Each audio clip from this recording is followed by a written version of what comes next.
Well, we are here at the Warhawk Air Museum this morning. Carson Spear, Executive Director, is here. We've been talking about Rosie the Riveter Day coming up on Sunday. It's a great time to come in, bring your kids, dress up like Rosie, get in for free, and see this amazing museum. You guys have so much here, Carson, but you also have a lot of events during the year, which is really cool. Yeah, good morning, Idaho, and we are stoked to see everybody come out this Sunday.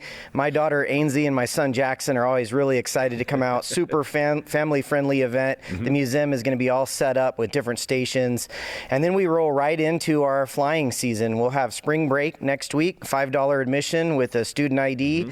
Memorial Day will be the next big event. That's a somber day to reflect on the service and sacrifice, and it'll be our first flying event of the season. So you'll see the fighters, the P-40s and the P-51 flying around the Treasure Valley on Memorial Day, and then we will have our air show this year, August 23rd and 24th. You know, that's one of the really cool things about this place. You go to some museums and they've got static displays that don't do anything. These planes fly, most of them. Yeah, that is one cool fun fact about the Warhawk. If it has a propeller on it, it flies, and we will be excited.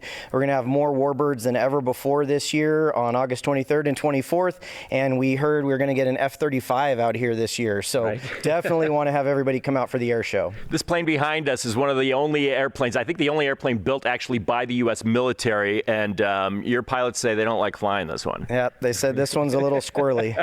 It's a challenge, there's no question about it. But the Warhawk Air Museum is a great place to come check out. The kids love it. There's all sorts of history, and you can't forget your history, everyone. So bring the kids down, and Sunday is Rosie the Riveter. Don't forget about that. Reporting from Nampa, I'm senior reporter Roland Barris, Idaho News 6.